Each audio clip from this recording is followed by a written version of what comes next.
Os emissários da providência não devem semear a luz sem proveito, constituir-nos-ia falta grave receber em vão a graça divina. Colocando-se ao nosso encontro, os mensageiros do Pai exercitam o sacrifício e a abnegação. Sofrem os choques vibratórios de nossos planos mais baixos, retomam a forma que abandonaram desde muito, fazem-se humildes como nós, e para que nos façamos tão elevados quanto eles, dignam-se ignorar-nos as fraquezas, a fim de que nos tornemos partícipes de suas gloriosas experiências. Cornélio, instrutor, da obra Obreiros da Vida Eterna, capítulo 3, editora FEB, obra ditada por André Luiz, psicografada por Francisco Cândido Xavier. Nesse episódio de Mensagens de Cepé, vamos relatar momentos de atividades mediúnicas conduzidas pela equipe espiritual de Cepé Tiaraju, que nos entregam exemplos marcantes da atuação do bem em trabalho socorrista. As vivências narradas aconteceram no grupo Ivone Pereira, no Hospital Espírita de Porto Alegre.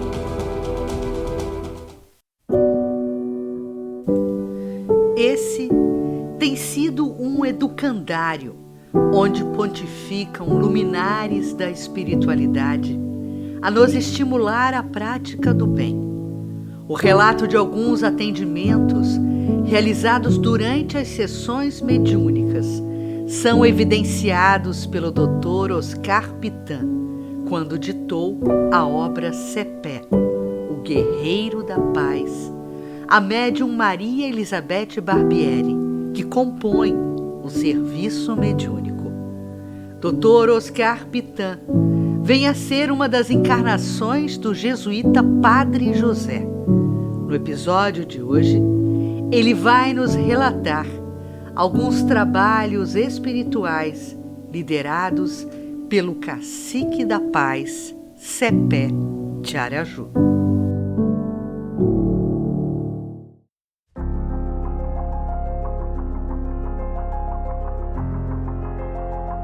Cepé trouxe-nos certa vez uma entidade desafiadora, um espírito com uma verve e ideias requintadas que eram apresentadas com uma lógica estudada. Repetia as frases do Evangelho e fazia a sua abordagem distorcida com uma eloquência impressionante. Sou Beth Barbieri e posso me lembrar que a entidade começava o discurso com moderação, querendo demover-nos da ideia de servir ao Cristo, alinhando considerações que, a seu ver, demonstravam que abríamos mão de sermos felizes, de gozar a vida, de satisfazermos as nossas vontades a troco de nada, porque fazíamos tudo o que Jesus recomendava.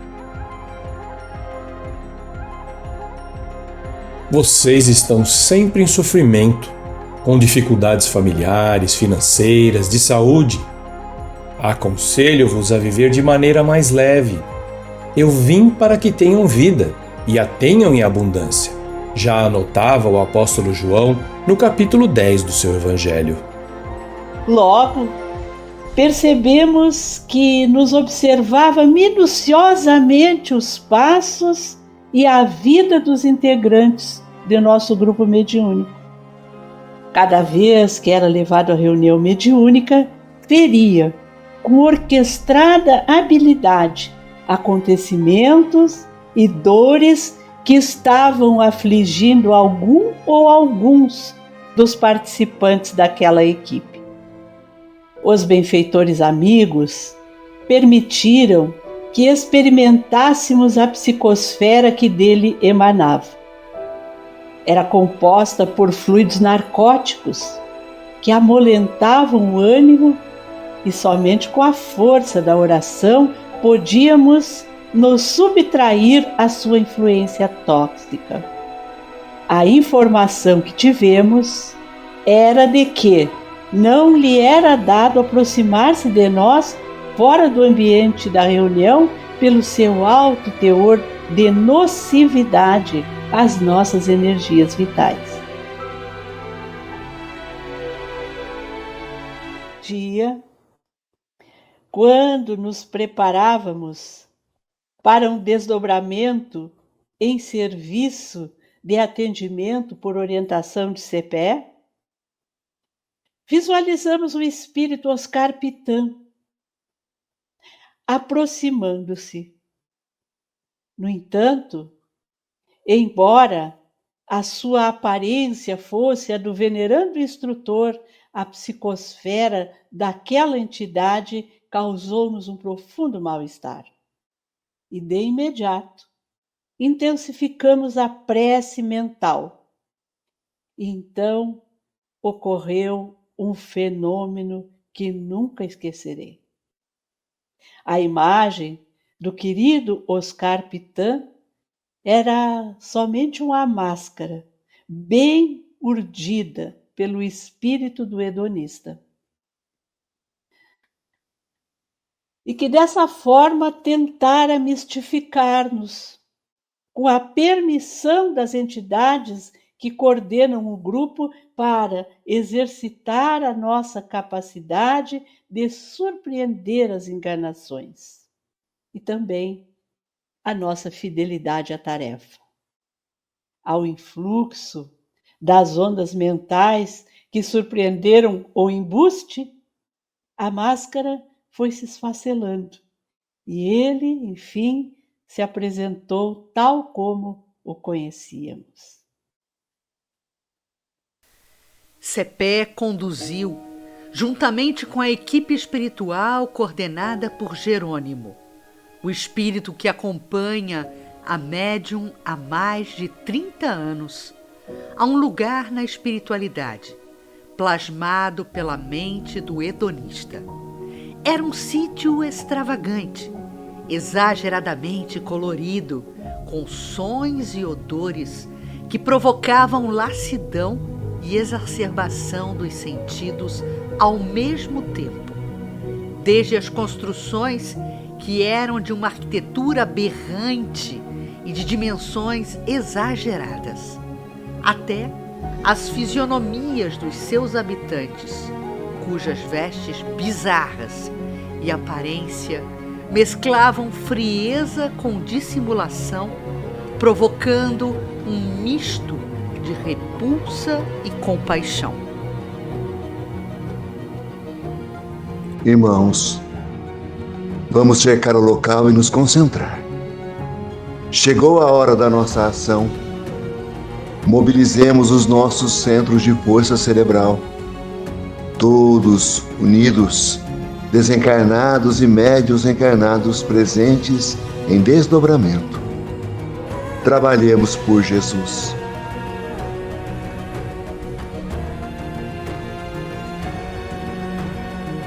Fixei bem a cena para depois ser capaz de narrá-la. Os atendentes espirituais, em trabalho comum aos encarnados presentes, foram cercando o local na espiritualidade. Ao se concentrarem e recorrerem à oração, foram desprendendo-se fachos fluídicos que se ampliavam e saturavam aquela região. Havia chegado ao fim o reino do hedonista. As edificações foram ruindo como se estivessem sob um processo de implosão. As entidades habitantes do infeliz lugar, algumas fugiam apavoradas e outras apresentavam-se vencidas, quase aliviadas, jogando-se ao solo e deixando-se resgatar pelos ceareiros do bem.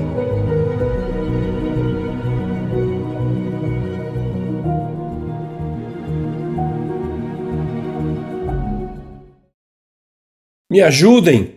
O que é isso? Que ultraje! Estou preso numa rede! Me tirem daqui! O hedonista foi retido em uma malha fluídica e socorrido pela alma generosa de Dona Ivone Pereira para a condução ao ergástulo da Torre, na colônia Maria de Nazaré.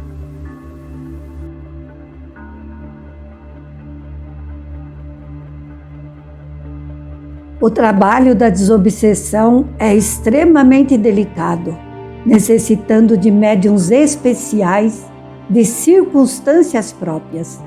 O estudo traz também um componente importante para a segurança mediúnica. O médium que não estuda, que não conhece a doutrina, pode se expor a diversos inconvenientes e mesmo perigos, além de prejudicar a própria doutrina. Nos serviços de resgate de almas em desalinho com a lei divina, se faz necessário o exercício do amor coadunado com a segurança do conhecimento doutrinário. É um erro supor que bastarão a mediunidade, a fé e a assistência dos guias para suprirem as deficiências do médium. O Espiritismo é uma ciência transcendente, uma filosofia celeste, a religião da moral e do amor que nos encaminham para Deus. E não é concebível que qualquer um de nós deixe de conhecê-lo o melhor possível. Há 2 séculos acompanha aquele suicida homicida. Aguardava um instante propício para a contenção, uma vez que ele não se decidira à capitulação voluntária para a imprescindível reeducação.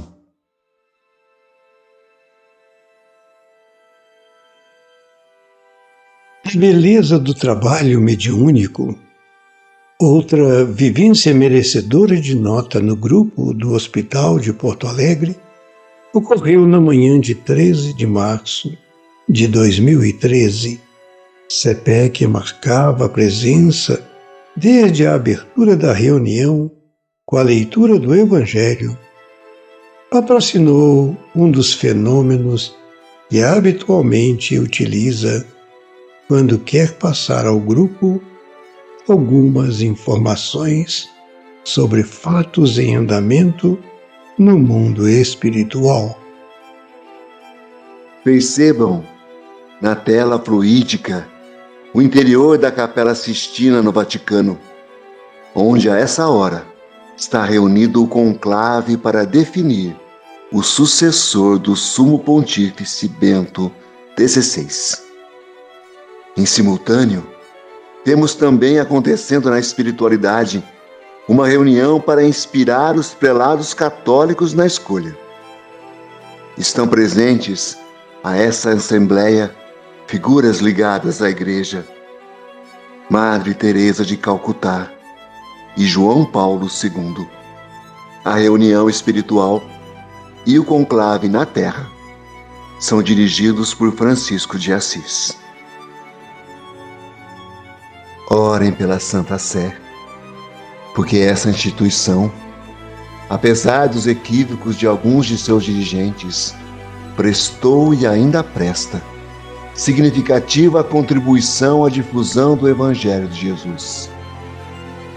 Foi a Igreja Católica que levou a ideia e a presença do Cristo a todos os cantos da terra.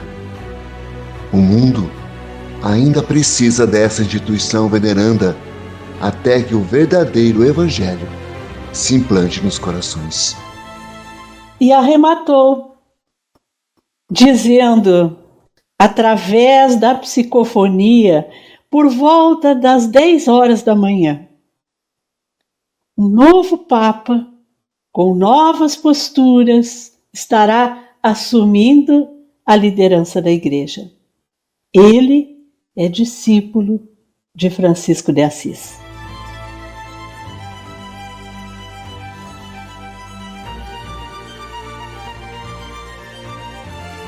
Às 3 da tarde daquele dia, a fumaça branca saindo da chaminé da secular capela do Vaticano anunciava ao mundo o novo sumo pontífice, Francisco I, o marcante Papa Francisco, que se despediu do mundo nesse ano de 2025, deixando um grande legado, a busca por uma igreja mais próxima dos fiéis, engajada com as questões sociais e preocupada com o meio ambiente.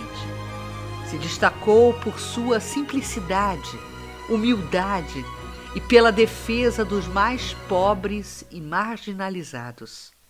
O Papa Francisco também promoveu reformas no Vaticano, buscou a descentralização do poder e incentivou a participação de leigos e mulheres na Igreja.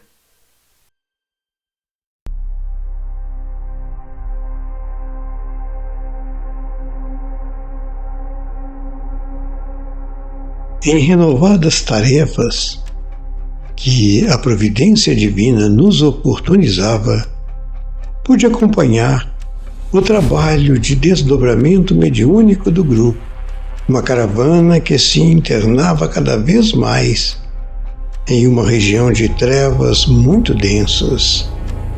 O ar sufocante, a escuridão e o odor pútrido das emanações denunciavam um antro de muito sofrimento e perversidade. Mentes afundadas no crime, afastada por séculos das diretrizes da lei divina, ali estagiavam. Chegaram a uma charneca horripilante, cercada de arbustos semelhantes a espinheiros enegrecidos, de onde espiavam espíritos com forma semelhante a rinocerontes, com vários chifres retorcidos, espalhados pela cabeça imensa. Cepé avançou e estendeu a destra, projetando uma rede fluídica na direção de uma das entidades. A rede pareceu colar-se naquela estrutura perispiritual deformada, retirando-a para o centro da ravina e obscurecendo-lhe a consciência. De imediato, desmontou do cavalo e, com a ponta da lança, começou a abrir aquela couraça que dava à entidade tão repulsiva aparência. A cena era comovente. A carapaça ia se dissolvendo à medida em que o benfeitor realizava o procedimento de auxílio. Quando encerrou a delicada operação, a forma humana surgiu, ainda com muitas lacerações e deformidades. Com as órbitas desmesuradas e injetadas de sangue, a criatura demonstrava o avançado estágio de demência em que se encontrava. Foi quando Cepé tomou nos braços com o cuidado e a delicadeza de quem segura e aconchega um filho querido. De pronto, a nossa vista espiritual não divisou mais a zona funesta, mas sim a figura de Cepé, atravessando a Praça de São Pedro, encaminhando-se resolutamente para a Basílica. Depositou ali o espírito resgatado e, de imediato, a cena que visualizamos já foi a do nobre cacique cavalgando na campina iluminada pelo luar.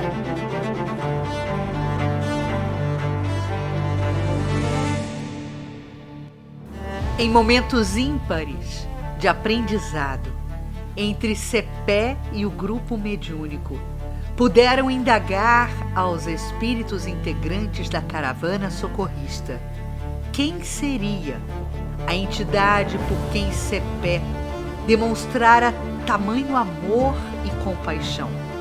A resposta revelou mais uma vez a misericórdia divina e a grandeza das almas que atendem com fidelidade aos convites do alto.